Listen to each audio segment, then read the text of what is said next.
Добрый вечер, дорогие телезрители. В эфире «Прайм» на телеканале АТР. Это программа, в которой мы чаще всего встречаемся с важными, интересными людьми и чаще всего говорим о политике. Разумеется, об украинской, но сегодня у нас необычный гость. Точнее, мы тоже частично в гостях. Находимся в столице Литвы, городе Вильнюсе, где сейчас проходит форум «Свободной России». В этом форуме один из главных участников, организаторов его, это 13-й чемпион мира по шахматам, ныне российский оппозиционный политический общественный деятель Гарри Каспаров. Салям алейкум, Гарри. Добрый день. Почему именно в Вильнюсе собираются представители наиболее, скажем так, здоровый, на взгляд, нашей украинской оппозиции? Потому что многие сломались на украинском вопросе, многие сломались на играх внутри России, а вы такие оппозиционеры, которые находятся извне и говорят извне о России. Зачем этот форум нужен и какие цели вы себе перед собой ставите и ваши соратники? Стало сегодня совершенно очевидно, что серьезный разговор в России, внутри путинской России вообще, о судьбах страны, о каких-то политических решениях невозможен. Сегодняшняя Россия – это единоличная путинская диктатура с нарастающими элементами использования элементов фашистской идеологии. Поэтому та часть российской оппозиции, кстати, большинство из нас находится в вынужденной миграции, должна собираться где-то за пределами страны. Вильнюс в этом плане нам представлялся идеальной точкой, но это в какой-то мере восстановление старой российской традиции, европейской, еще со времен князя Курбского, писать из Литвы письма тирану в Кремль, как бы обличающие. Да как-то мало что изменилось с тех пор, вам не кажется? В общем, тот факт, что приходится, как говорится, вспоминать традиции почти полутысячелетней давности, на самом деле говорит о том, что, конечно, есть какие-то такие многовековые издержки российской государственности, которые как-то сами по себе никуда не исчезают. Мне кажется, важно отметить тот факт, что это уже 4-й форум, и что мы благополучно избежали такого единовременного эффекта. Потому что первый форум прошел на большом подъеме, было очень интересно. Это 15-й год, кажется, еще, да? Или 16-й? Нет, тут уже, это еще 15-й год, как бы кажется, что все, свежесть, новизна, они всегда создают определенный эффект, который может просто испариться. И то, что сейчас мы как бы начинаем регулярно встречаться, мне кажется, показывает такой тренд, который уже сформировался. Есть потребность в формировании такой площадки. Это не решение какой-то узкой группы людей, которые собрались, поговорили, давайте мы сейчас что-нибудь здесь тут создадим быстренько. Это такое живое творчество масс, скажем. Хотя на форуме присутствуют не только люди, живущие в эмиграции, довольно много людей, обычно почти в равной пропорции приезжают из России. И вот в этих разговорах на самом деле уже формируется какая-то такая концепция, понимание, куда надо двигаться дальше. И я полагаю, что на этом форуме, на 4-м форуме мы примем решение о создании такого постоянно действующего органа, потому что совершенно очевидно, что никаких других возможностей для нормального представительства российских интересов в мире нету. Все структуры, которые функционируют внутри страны, они так или иначе завязаны на Кремль, и какую бы оппозиционную, такую квазиоппозиционную риторику они не использовали, понятно, что все-таки их свобода определяется длиной кремлевского поводка. Мы еще поговорим о российской оппозиции, которая есть и за пределами России, и внутри России. Но я хотел бы уточнить у вас, вы упомянули понятие «российские интересы». Понимаете, для украинского зрителя слово «российские интересы» звучит как захват украинских земель. Что вы имеете в виду под интересами российскими, когда говорите с своей точки зрения? Все-таки, так мы воспитывались все-таки в определенном таком культурном пространстве, где все-таки там идентификация, скажем, немецкий фашистский была неправильная. То есть здесь совершенно очевидно, что на сегодняшний день большинство людей, живущих в России, в общем, оно двигается во след путинской пропаганде, утверждающей, что интересы России – это развязывание войн, это аннексия, это тотальный террор, как внутри страны, так и за рубежом, это вмешательство в внутренние дела других стран. У меня другие представления я понимаю, что на сегодняшний день нас, наверное, меньшинство, но тем не менее будущее России во многом зависит от того, как скоро удастся избавиться не от Путина даже только, а именно от того режима, который его породил, и навсегда избавиться, я не знаю, удастся это или нет, от такого имперского наследия. То есть вот одна из, кстати, панелей здесь, это как раз вот и имперское проклятие. Может ли Россия стать парламентской республикой, которая все-таки будет жить по нормальным европейским нормам? Не факт, что это реализуемо, но тем не менее такие задачи ставить перед собой надо. И вот когда мы будем говорить, в принципе, здесь тоже специальная панель о санкциях вообще, о том, что хочет российская оппозиция, реальная оппозиция от стран свободного мира, то я всегда вспоминаю Бориса Немцова, который говорил, что закон Магнитского, например, это самый пророссийский акт, который можно принять, потому что он как раз направлен на то, чтобы помочь России выйти, в общем, из той ситуации, когда весь мир воспринимает Россию как справедливую совершенно путинскую Россию, как главный источник проблем. Кстати, Литва же приняла первый из европейских стран. Да, Литва приняла. Одна из причин, по которой мы собираемся в Вильнюсе, это очень благожелательная позиция литовского правительства, помощь, которую они нам оказывают, организационную, в первую очередь связанную с тем, чтобы ограждать форум от многочисленных провокаций, которые с самого начала работы форума организовывались так называемыми российскими журналистами, которые постоянно... от них никуда не деться. Они постоянно пасутся здесь, что тоже довольно, как говорится, знаменательно, потому что, с одной стороны, мы слышим разговор о том, что тут в Вильнюсе собираются маргиналы, а с другой стороны, тут несколько камер с разных российских телеканалов. То есть путинская пропагандистская машина, она, в общем, считает важным присутствовать здесь и постоянно, в общем-то, держать руку на пульсе. То есть им довольно очевидно, что бы они ни говорили так публично, что происходящее в Вильнюсе достаточно серьезно, и поэтому мы не обделены вниманием путинских как журналистов штатских. Смотрите, все-таки действительно организации пока у вас нет, да? Это форум, это дискуссионная площадка и так далее. И в то же время существует организация Навального внутри России, существует «Открытая Россия», организация Ходорковского, хотя сам он живет в Лондоне, но организация существует в Москве. Вы живете в Нью-Йорке, и почему-то они считают вас угрозой, и вы подвергаетесь огромной критике именно вы. Хотя у вас нет партийных структур, и вы не хотите участвовать в выборах ни в чем. С чем это связано? Неужели они меньше, допустим, боятся Ходорковского или меньше боятся Навального? Давайте разберем ситуацию, такой шахматный анализ проведем. Давайте, это хорошая идея. Да, реальных и мнимых угроз путинскому режиму. Во-первых, будем исходить из того, что режим, который у власти столько лет, он обладает способностью к выживанию. То есть не надо считать их за идиотов, не надо, в общем-то, думать о том, что можно их переиграть на их площадке. То есть отдадим должное их способности мимикрировать, использовать разные особенности рельефа этой политической местности, политического ландшафта для того, чтобы укреплять свои позиции. Значит, внутри России на сегодняшний день любая политическая деятельность, я повторяю, любой вид политической деятельности возможен только при разрешении Кремля. Другое дело, что в Кремле, учитывая опять и такую долгую историю пребывания у власти, есть разные тоже представления о том, как это надо делать, и обычно превалирует такая более гибкая точка зрения, что, кстати, придает режиму устойчивости. То есть, на самом деле, не просто все задушить, все закрыть, все заклепать, потому что эффект будет закупоренного чайника, который может взорваться в любую минуту. А именно постоянно предоставлять такие возможности выпуска пара. То есть есть тоже «Эхо Москвы» продолжает функционировать, «Новая газета». Есть такие фиктивные выборные процедуры. Иногда даже людей пускают на какие-то такие муниципальные должности. То есть создается иллюзия политической деятельности. Понятно, что деятельность Навального, она, конечно, периодически выходит за рамки допустимого разоблачения коррупции.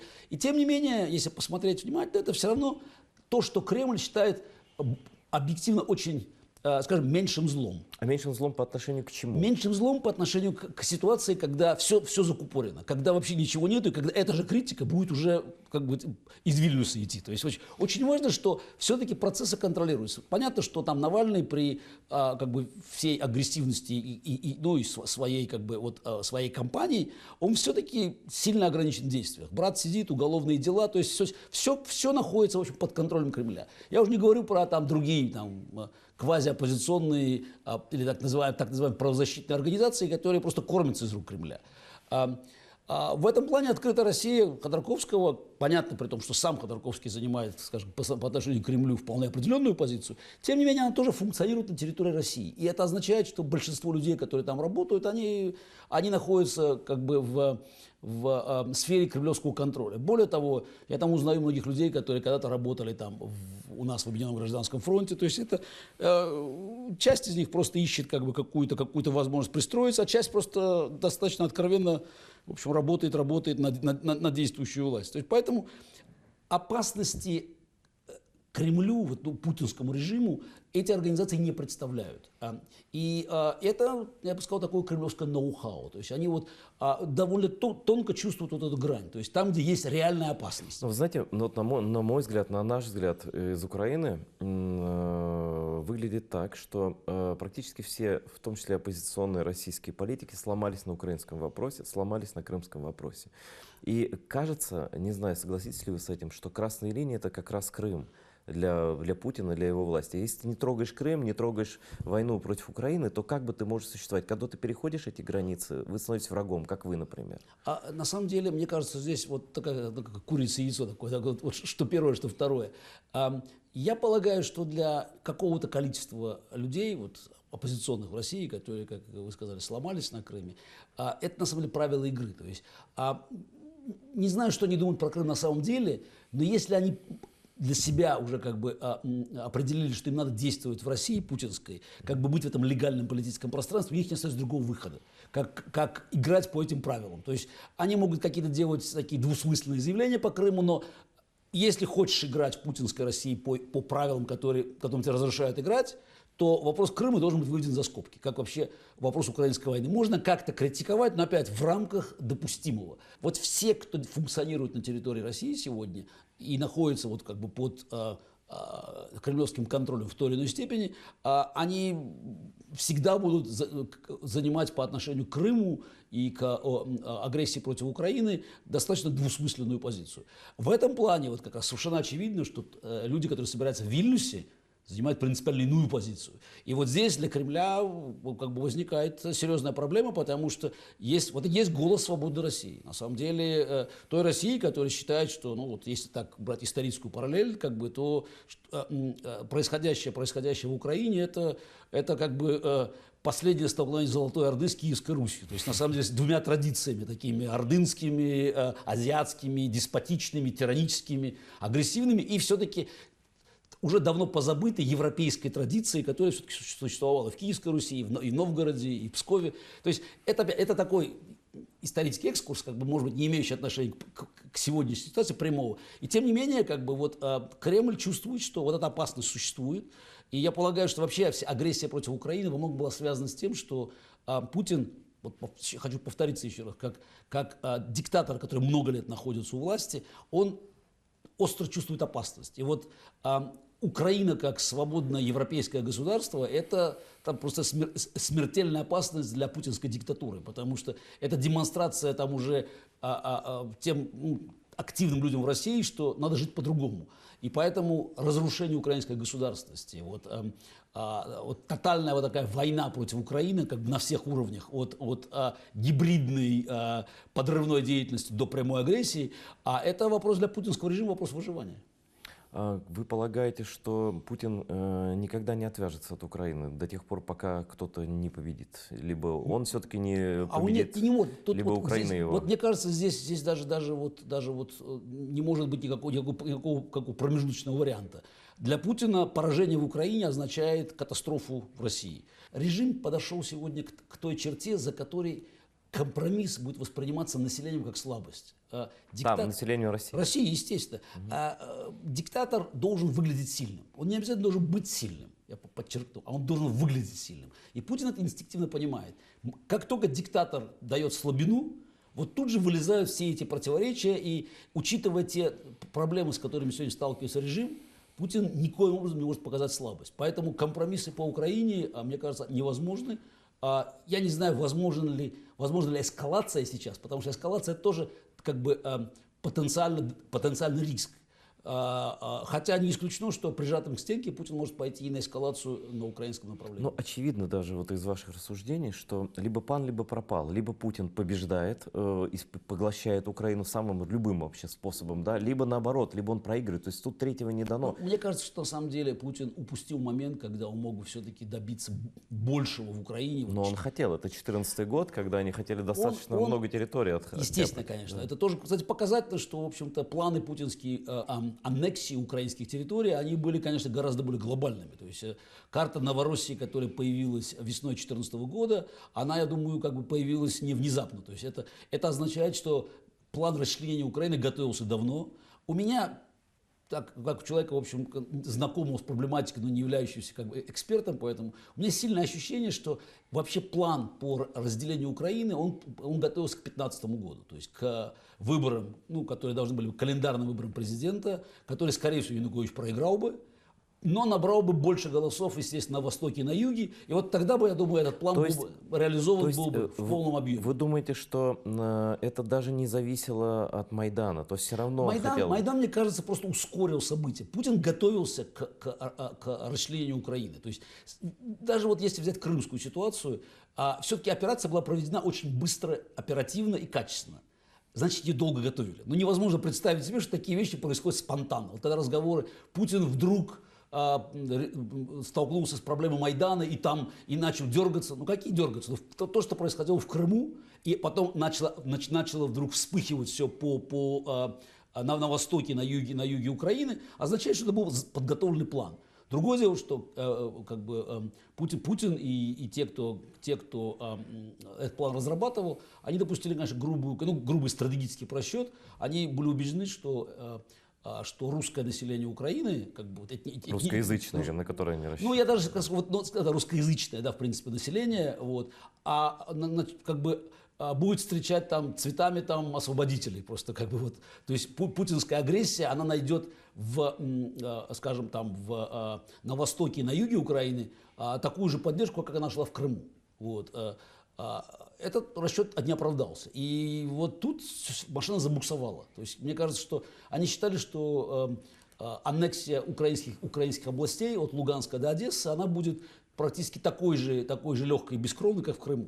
И когда они столкнулись с ожесточенным сопротивлением, то, мне кажется, Путин задергался. И вопрос там уже введения регулярных там войск, по крайней мере, значительных подразделений, он только летом решился, то есть когда Путин понял, что надо, в общем, хотя бы какую-то часть территории отхватить. Но для него, мне кажется, вот эта тема Украины, она была актуальна очень давно.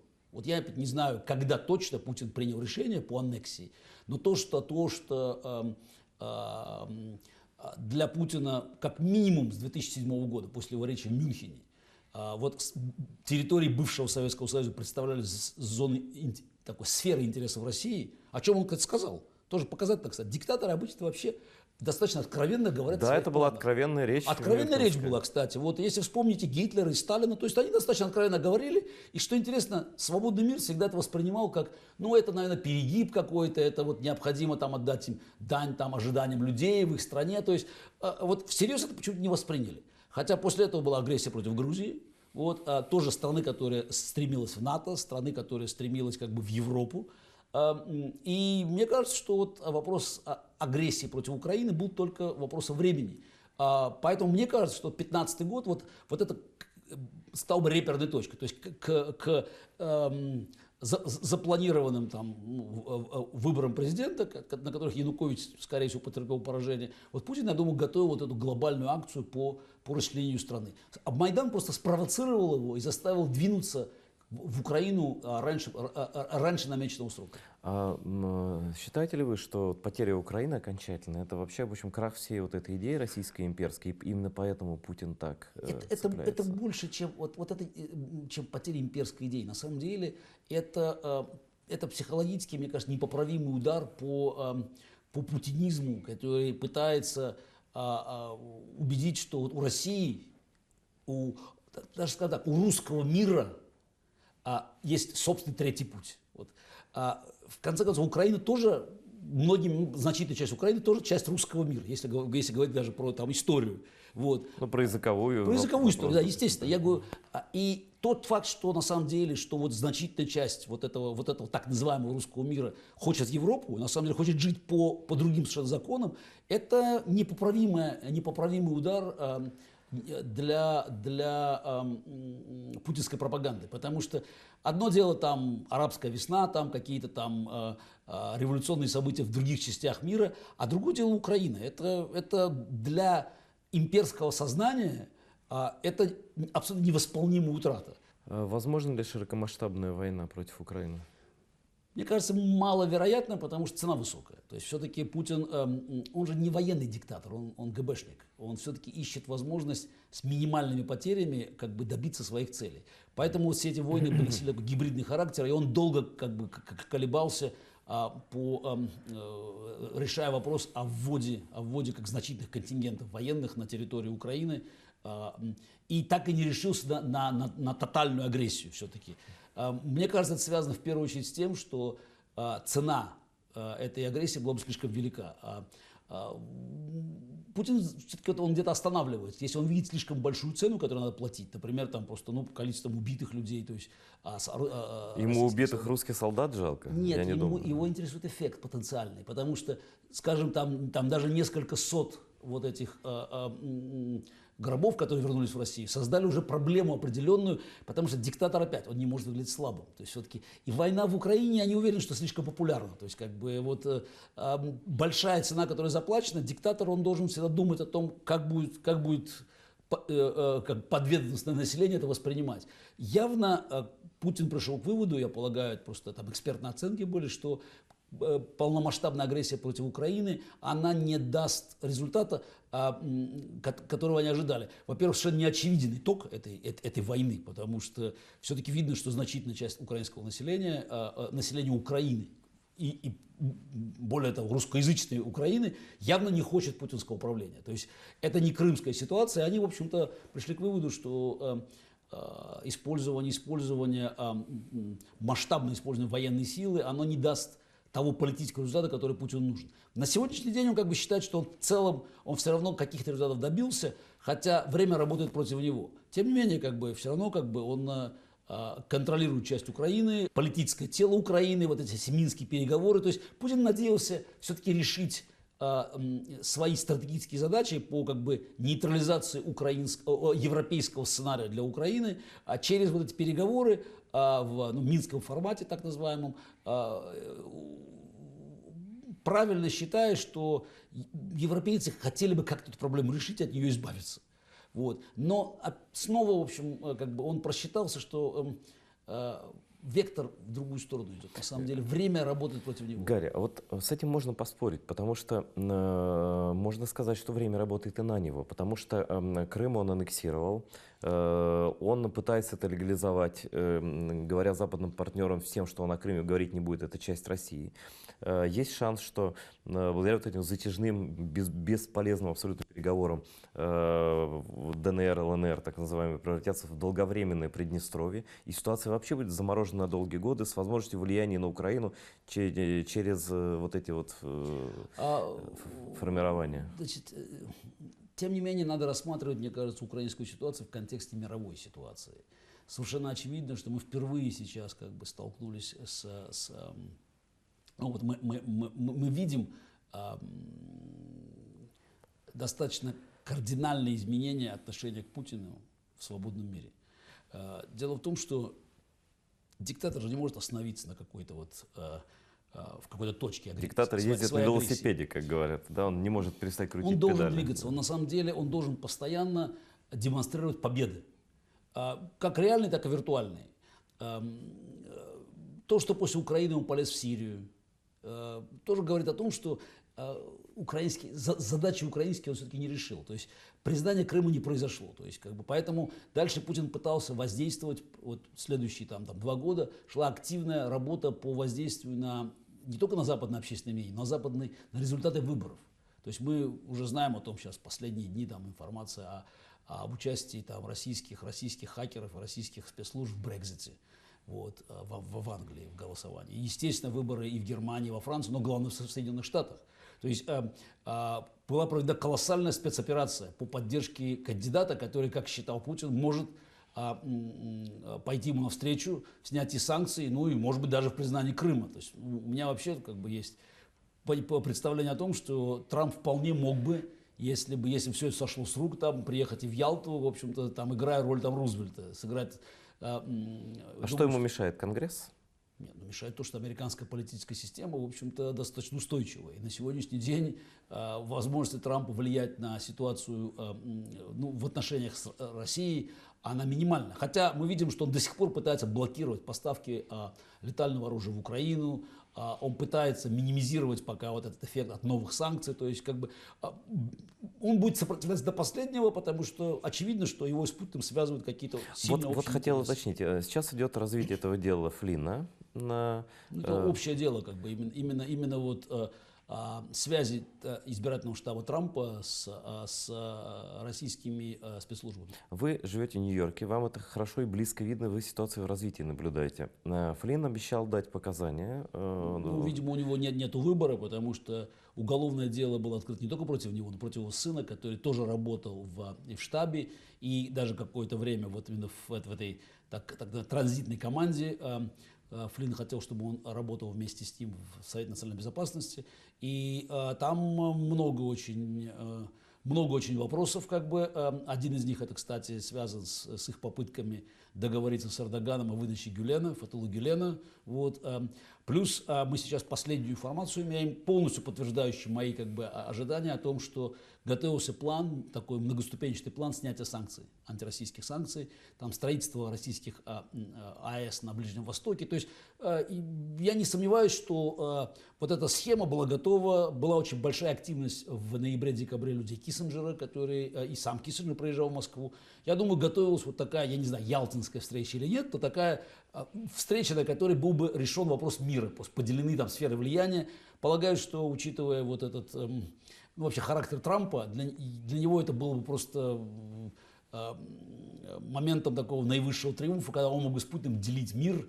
Ну а что там думают по этому поводу маленькие страны, всякие там Эстония, Литва или даже Польша, кого это интересует. То есть Трамп явно бы вписался в эту игру, и те, кто, я думаю, его подталкивал, они понимали, что для его эго, для его вообще как бы вот представления о собственной значимости, это бы сработало все. Но американская политическая система, она очень быстро отреагировала на эту угрозу. И сейчас вопрос уже не в том, будут они договариваться, а в том,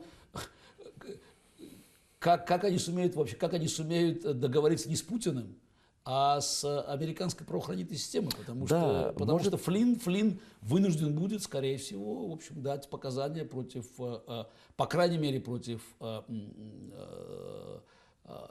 Джареда Кушнера, зятя Трампа, и я думаю, что старшего сына Трампа, который явно задействован в этой истории. Но это совсем, грубо говоря, бомбы, снаряды рвутся рядом с самим президентом. Возможен ли импичмент в таком случае? Или импичмент, или просто там есть разные формы как бы отстранения от власти, ну, в том числе добровольный уход, когда станет ясно, что ситуация... Уже репутации нет уже совсем. Ну, там не репутация, это все-таки есть в Америке еще кроме импичмента, что является очень долгой, на самом деле, процедурой, очень долгой. Все-таки, ну, это надо пройти Конгресс, комиссии Конгресса, голосование в Конгрессе, потом Сенат, это вообще маловероятно, потому что как бы вот полного импичмента никогда в Америке не было, никогда. Вот, на каком-то этапе президент уходил просто. Ну, в принципе, скажем, если говорить про там импичмент, то технически Клинтон был импичмент в Конгрессе, но в Сенате, который должен утвердить это как бы приговор, это не прошло уже, то есть, в принципе. А Никсон ушел сам, когда стало ясно, что ситуация совершенно однозначно работает против него, как бы и свои же там сенаторы, республиканцы сказали, что они будут голосовать за импичмент, поэтому, в общем, лучше уйти. Есть еще такая поправка, 25-я поправка американской конституции, которая предусматривает отстранение президента от власти кабинетом. То есть там требуется, конечно, очень большая поддержка внутри кабинета и, соответственно, в Конгрессе и в Сенате там 2/3 потребуется. Вот. Но если республиканцы поймут, что это уже не просто вопрос репутации Трампа, а это на самом деле катастрофа для партии. На промежуточных выборах 2018 года они потерпят поражение, или станет очевидно, что это поражение неизбежно. Плюс, если расследование Мюллера будет развиваться такими же темпами, и станет очевидно, что уже члены семьи Трампа замешаны в действиях, которые явно нарушают законы, я думаю, что все может поменяться. То есть, как бы, существует, мне кажется, такая довольно серьезная вероятность, что там Трамп может не досидеть до конца своего первого срока. А связи с Путиным, связи с Россией — это серьезный компромат для американского политика, для президента? Это сильно будет осуждено американским обществом, если Вопрос выяснится? не в связях с Россией, это как бы это второстепенно. Вопрос в том, что Россия вмешивалась в американский политический процесс. В данном случае для американца это, в общем-то, акт агрессии. И это совсем другая история. Вот. В какой-то мере это, как бы, ну, можно сказать, помогает нашему общему делу, потому что много лет, как бы я говорил, многие наши там друзья говорили о том, что Путин рано или поздно станет проблемой для всех. Но одно дело вот говорить об этом, потому что американцы реагировали так, ну, это там Россия, ну, Украина там, ну, может быть, даже балтийские страны. Вот, в общем, это там все далеко. Вот эти проблемы там всякие прав человека. Да, мы, конечно, считаем, что это неправильно, это плохо, это недемократично. Но, в общем, нас это сильно не волнует. После 2016 года оказалось, что не просто волнует, а волнует по-настоящему, потому что вот эта зараза, которая там накрывала Европу, путинская, она, в общем, пришла в Америку. Этот вирус, на самом деле, оказался в прямом переносном смысле, если брать компьютерный или политический, оказался... То есть американская политическая система оказалась к нему достаточно чувствительной. И на сегодняшний день то, что Трамп всячески пытается прикрыть Путина и отказывается вообще признавать даже факт вот вмешательства российских хакеров спецслужб в этот процесс, ну, просто для уже таких американцев, даже не политизированных американцев, является очень большой проблемой, потому что вмешательство во внутренние американские дела — это уже самая серьезная форма, как бы, конфронтации, которая может повлиять на сознание американцев. А как вы думаете, Путин перестарался с этим вмешательством в выборы в Америке, в Германии и так далее? Этим он отрезвил несколько там политическую элиту западную, или же еще понимание реальной опасности России до сих пор не пришло? Нет, вот сейчас, кажется, оно пришло, и, надо сказать, здесь Путин прошел традиционный путь диктатора. Диктатор всегда в какой-то момент теряет чувство реальности. И то, что вот чего Путин добился вмешательства в американские выборы, можно было бы там ждать еще 10 лет. То есть он помог в борьбе с собой? Да, конечно, естественно. Путин впервые создал в Америке такую двухпартийную коалицию, требующую принятия самых жестких мер против России для того, чтобы все-таки решить, наконец, путинскую проблему. То есть Путин сделал себя американской проблемой. Вот включайте сегодня американский телевизор, как бы, и там много России. То есть, скажем, там гораздо больше говорят про Россию в Америке, чем в России. Вот, скажем, путинское телевидение про Россию не говорит, естественно, потому что там лучше... Мне кажется, вообще ничего про Россию почти уже не говорят. Лучше говорят, как можно про Украину, про Сирию, про Америку, про Европу, но не про Россию. А на американском телевидении тема России никуда не уходит. Что, надо сказать, конечно, является большим достижением Путина, потому что он сделал себя внутриамериканской проблемой.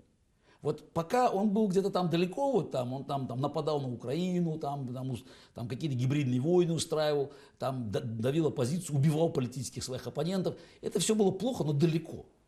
А американец все-таки вот далеко, это когда где-то за океаном. А теперь Путин и вот путинская Россия — это факторы американской внутриполитической жизни. Потому что постоянно идут эти обсуждения, идут отчеты комиссии Мюллера, постоянно сейчас идут расследования в Конгрессе и в Сенате, и каждый день вы слышите эту тему. Рефреном она повторяется. И это означает, что как бы это для американцев стало проблемой, а американцы проблемы решают обычно. Ну, смотрите, с другой стороны, мы имеем президента, который, ну, фактически понятно, что симпатизирует Путину или толерантен к нему, скажем, мягче, да? Как эта система будет бороться, как Америка будет бороться с Путиным, если президент, грубо говоря, этого не хочет? Значит, в американской политической системе, которой скоро там уже 250 лет будет, все-таки выстроены были с самого начала вот сдержки и противовесы, позволяющие как бы балансировать любой конфликт интересов, который может возникать. И президент, конечно, который с самого начала обладал большими полномочиями, он все-таки не всесилен. Он тоже, кстати, еще одна путинская ошибка. Ему казалось, что вот если там... Вот по себе судил. Да, ну просто, там выберут президента правильного, который, значит, будет со мной дружить, со мной Путиным, то все остальное решит само по себе. Оказалось, что там, например, суды могут там принимать решения, которые будут блокировать решение президента, и президент не может арестовать судью и там закрыть суд, а ему приходится идти в апелляционный суд. Иногда он выигрывает в этих судах, но это такой длинный процесс, который позволяет, в общем-то, микшировать любую агрессивную как бы деятельность президента, если он начинает как бы расшатывать саму систему. Что произошло, в принципе, значит, в последний год, после избрания Трампа, это то, что была как бы нарушена традиция, позволяющая президенту практически единолично решать вопросы внешней политики. Вот, скажем, если внутриполитические вопросы требовали всегда согласований, там, налоги, там, вообще любые действия, которые могут повлиять на как бы жизненный уровень американца, вообще на его жизненный уклад, то внешняя политика все-таки оставалась прерогативой президента. То есть понятно, что был Сенат, который назначал, должен был утверждать назначение президента на ключевые посты, там, связанные с внешней политикой. Конгресс, который имеет единственное право объявлять войну. Тем не менее, президент обладал очень большой свободой рук, и мы видели, как, в общем, президент этим пользовался в последние там, несколько десятилетий. Вот сейчас ситуация кардинально изменилась, потому что Конгресс лишил Трампа возможности единолично принимать решения по России. И такого давно не было, мне кажется. На моей памяти никогда такого не было. Но на моей памяти никогда не было ситуации, когда в стык президентским как бы, пожеланиям Конгресс практически единогласно принимает решение о новых санкциях. И хотя там, Белый дом сейчас яростно сопротивляется, тем не менее этот процесс все-таки двигается, и я думаю, что принятие новых санкций в самом жестком варианте неизбежно. Более того, мы также понимаем, что если посмотреть на, скажем, на всю администрацию, министр обороны США и, скажем, глава Совета национальной безопасности, два генерала, вот, генерал Матис и генерал Макмастер, они по вопросу России, скажем так, занимают несколько иную позицию. Они не вступают в прямой конфликт с президентом, но достаточно очевидно, что американский военный истеблишмент, американское разведсообщество, американский политический класс, они для себя четко определили, что проблему Путина надо решать, потому что это уже вышло за рамки России и даже вот того, скажем, периметра, который они могли бы еще допустить как меньшее зло. Гарри, вы упомянули про более суровые санкции. Как это может выглядеть на практике? Какие санкции вы имеете в виду? Экономические, там, персональные? Мы говорим про экономические санкции, которые такие двухуровневые, которые включают в себя санкции против отраслей, как бы ключевых отраслей российской индустрии, задевающие в том числе, скажем, военный экспорт России. То есть такие важные статьи получения выручки, валютной выручки. И, конечно, индивидуальные санкции против конкретных людей, олигархов, связанных с Путиным. Но что очень важно, этот новый раунд санкций, он будет включать в себя и членов семей. То есть, на самом деле, стало очевидно, что бессмысленно просто вводить санкции против олигарха, который там вынужден будет там отсиживаться в России, пока там его жена, дети там управляют его этими состояниями там где-нибудь в районе Швейцарии. То есть на самом деле вот сейчас впервые за много лет вот эти гигантские состояния, которые были созданы воровством в России и переведены там на Запад и там находятся в офшорах, а во многих местах как бы уже легально принадлежат российским олигархам, их семьям. То есть вот эти сотни миллиардов долларов, которые непосильным трудом были нажиты в России и вывезены за границу, причем, когда я говорю за границу, это же не Китай, не Иран, не Венесуэла. Мы говорим, причем США, Англия, Франция. То есть мы понимаем, что это все от Риги до Майами. Мы просто можем увидеть, как все это заполонили вот эти деньги. Вот это все оказывается под угрозой. А это может создать принципиально иную ситуацию в России. Вот именно это, не какие-то мифические там муниципальные выборы, не какие там, какая политическая активность внутри России, которая, повторюсь еще раз, как бы контролируется Кремлем, вот, и разрешается в допустимых дозах.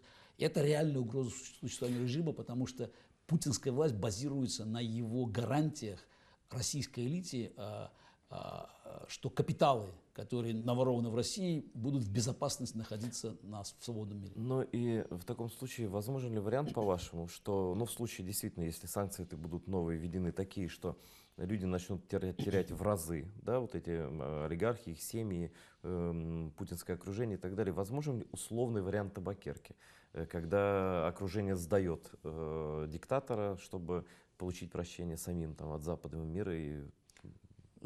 Возможен любой сценарий. На самом деле мы должны понимать, что диктатуры, у них есть как бы вот общие законы развития, но финал может быть совершенно разный. Ну, на самом деле финал-то один как бы для диктатора, но на самом деле сценарии могут быть разные. Чего невозможно? Вот есть только один вариант, который невозможен. Диктатор, проигрывающий выборы. Вот это невозможно. Вот смена власти путем как бы, вот этих так называемых выборных процедур эволюционным путем невозможно. Поэтому вы и не участвуете? Поэтому это бессмысленно совершенно, потому что организация, которую я создавал еще в 2005 году в России, Объединенный гражданский фронт, с самого начала записала в своем уставе цель демонтаж путинского режима. Вот выборы работают как раз на укрепление режима, потому что добавляют им легитимности, потому что ослабляют аргументацию тех, кто, как я, там, и как Боря Немцов покойный, работали над ужесточением санкционного режима, понимая, что именно это является угрозой для Путина. Любая форма легитимизации режима внутри страны, она в какой-то мере ослабляет нашу аргументацию, потому что позволяет неисчислимому путинскому лобби, путинской агентуре по всему миру говорить о том, что на самом деле в России все не так очевидно, не так это самое. Если вводить новые санкции, то это будет хуже, во-первых, для граждан России, для рядовых просто россиян, а кроме того, это будет ужесточать политический климат в России, это будет играть на руку мифическим силовикам, ухудшать позиции мифических либералов, потому что на самом деле для меня они все на одно лицо. Там, конфликт Сечина-Улюкаева, конфликт двух бандитов. Просто один там занимается силовыми методами, второй занимается финансами, но оба являются частью как бы одного криминального сообщества, поэтому чем больше они там, как говорится, грызутся, тем, я считаю, как говорится, тем лучше. То есть чем хуже в России дела, тем лучше? Тем хуже у них дела. На самом деле в России дела никак вообще не могут стать лучше, пока у власти находится этот режим. Поэтому чем больше обостряются противоречия внутри правящей верхушки этой, тем лучше для страны, потому что дает надежду на то, что все-таки сознательная часть общества, она все-таки поймет, что нам надо затребовать какие-то новые формы политического управления. И опять, в первую очередь, конечно, все-таки отказаться от имперского наследия, ну и, что очень важно, от советского правопреемства. Вообще для меня это как бы, вот, одна из самых как бы, важных реперных точек, что если у России, как говорится, вот, если мы хотим, чтобы у России было будущее, то она должна как бы распрощаться с преступным прошлым. Я не могу, как у шахматиста, у вас не уточнить все-таки дальнейшие ходы. Вы же просчитывать варианты привыкли, но вот какие варианты есть смены режима или, может быть, переформатирования полного России, ее как бы развала на разные части, жесткие, мягкие варианты? Какие вот могут быть в тот момент, когда Путин перестанет руководить этой страной? На самом деле возможны самые разные варианты. В том числе, мне кажется, не представляется невероятным вариант какого-то частичного распада страны. Но в силу того, что крах диктатуры имперской всегда приводит к тому, что территория империи уменьшается. Это не обязательно, но тем не менее мы понимаем, что там ситуация там, на том же Северном Кавказе, она линейного решения не имеет. Как будет функционировать российское государство в случае, скажем, там, краха диктатуры, внезапного, причем мы говорим про то, что... это будет внезапно все-таки, я думаю, что это скорее всего будет... То есть я не могу себе представить постепенного перехода. То есть это какой-то все-таки... какая-то комбинация факторов, которая накапливается постоянно. Это и, естественно, геополитическое внешнее, геополитическое поражение, это внешнее давление, это брожение в элите, раскол, нарастание недовольства, плюс активизация улицы. Тоже важно отметить здесь, никогда в истории уличные события не приводили к смене власти, пока диктатор выглядел сильным. И, кстати, вот всегда такая вот мистическая связь. То есть вот люди выходят, когда они понимают, что вот диктатура ослабла. Вот надежда на то, что, знаете, вот экономическая ситуация будет ухудшаться, и люди сразу выйдут на улицу, нет. Вот если они понимают, что диктатура сильна, то ухудшение условий жизни будет означать, что они просто будут экономить, они будут думать, как выживать. То есть алгоритм поведения человека, вот как бы вот рядового как бы гражданина, он все-таки определяется вот его представлениями о том, может он что-то поменять или нет. Вот если сильная власть, даже она выглядит сильной, неважно, является она сильной или нет. Но если он считает, что она сильна, то ничего не произойдет. Но как только начинает все качаться, вот мы даже помним по распаду Советского Союза, как только начинает... Да. Вот, а что вот во многом, кстати, спровоцировало, на мой взгляд? Вот, ну, сейчас, конечно, трудно сказать, что вот именно эти события. Но, на мой взгляд, в общем-то, начало конца это были вот картинки вывода советских войск из Афганистана. При том, что вот февраль 1989 года, при том, что войска выводились организованно. Это не бегство американцев из Сайгона. То есть, все организованно выводилось. Там генерал Громов, по-моему, вот он командовал вот этим выводом. Показывали картинку. А в Кабуле осталось правительство Наджибуллы, просоветское правительство. И тем не менее, мне кажется, для восточноевропейцев, да и для многих людей уже внутри Советского Союза, в первую очередь, конечно, для балтийских стран, это был сигнал того, что империя отступает. Слабость. Вот как только демонстрируется слабость, что империя пошла назад. Сколько продержались просоветский режим в Восточной Европе? Года не прошло. К концу 1989 года Советская империя рухнула в Восточной Европе. А меньше чем через 3 года после вывода из Афганистана СССР исчез.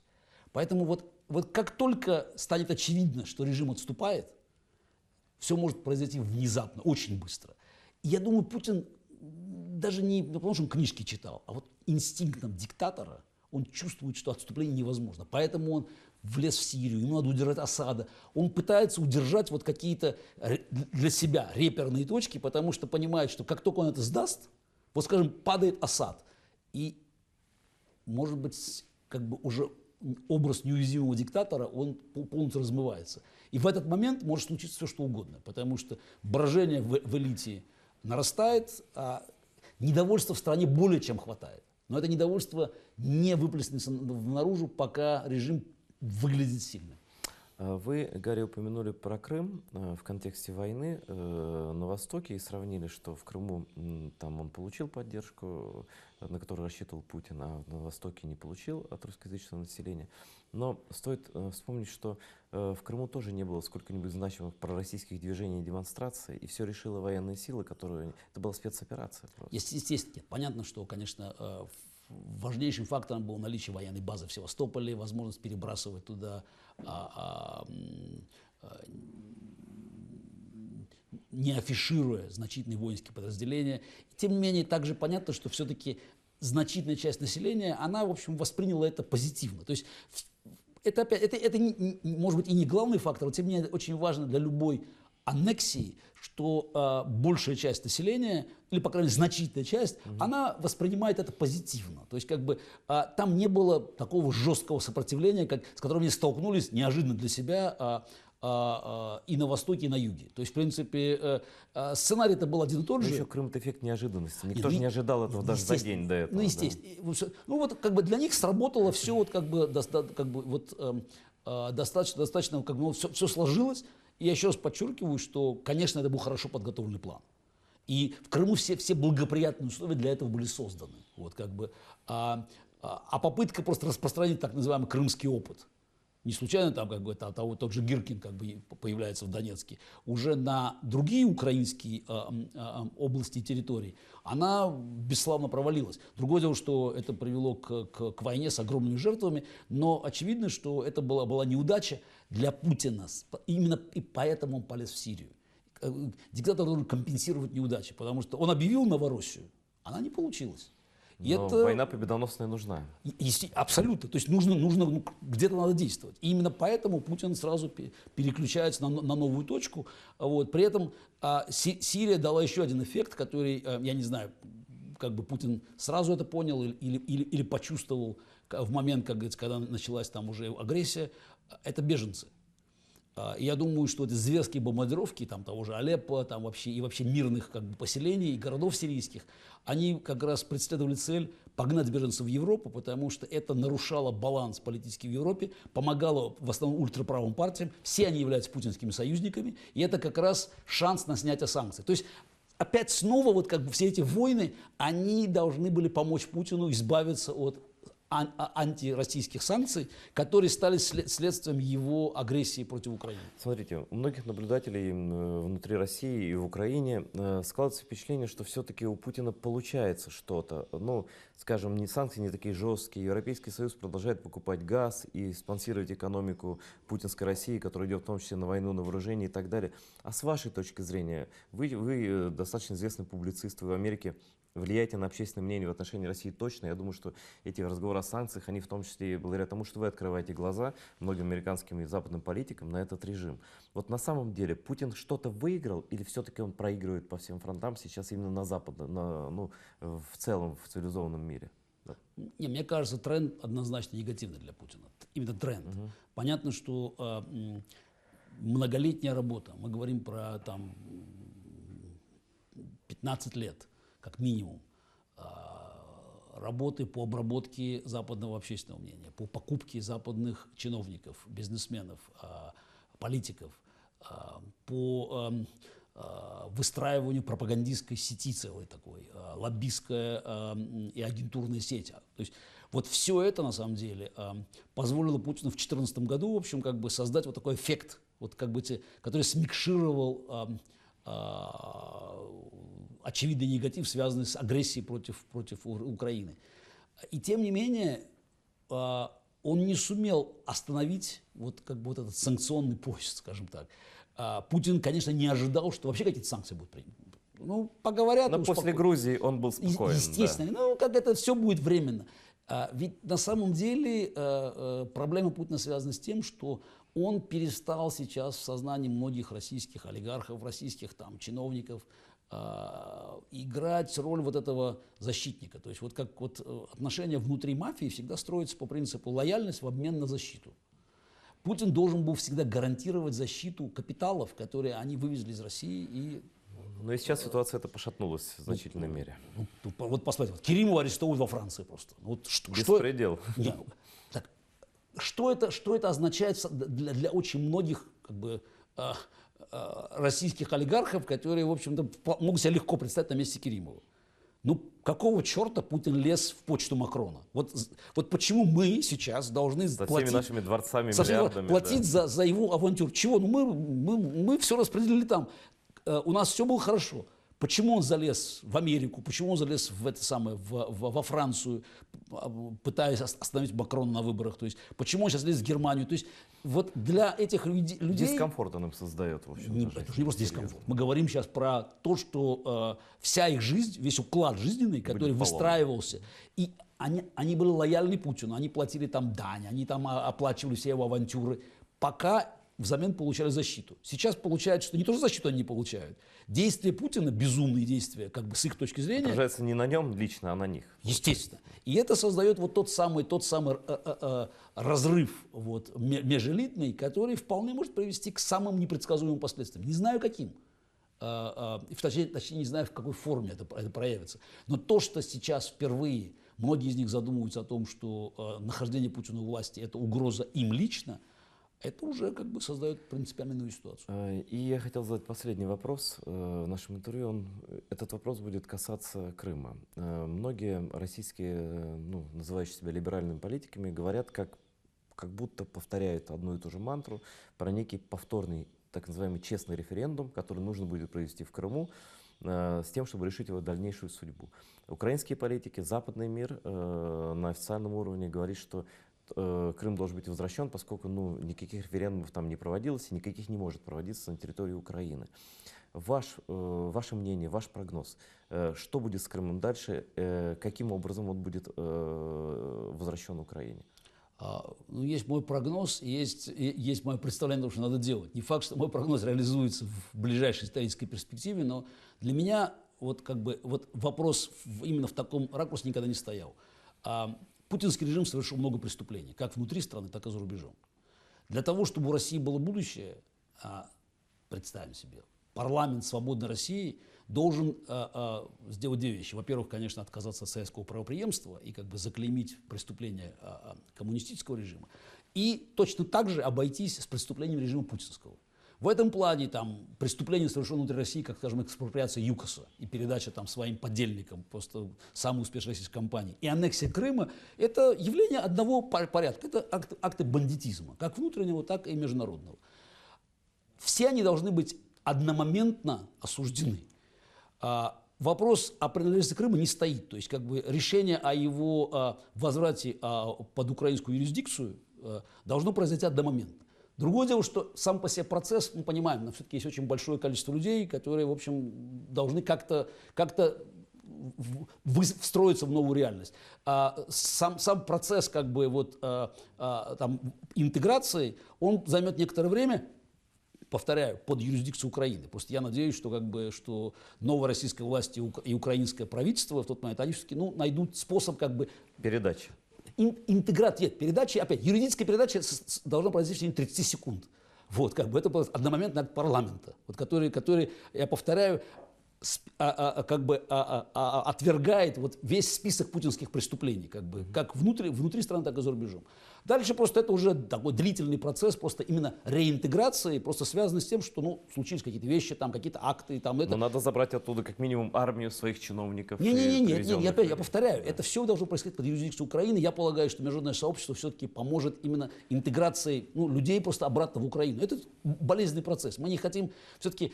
Мы же знаем историю. Были Судеты, и потом, в принципе, когда Германия была разгромлена, потом начались гонения против немцев, которые жили в Судетах. Но украинское правительство говорит, что только коллаборанты открыто работающие. Нет, вот очень важно, для этого важно, чтобы просто это коснулось коллаборантов, а не, как говорится, всех. Это, повторяю, это вопрос переговорный, который никоим образом не касается вопроса юрисдикции.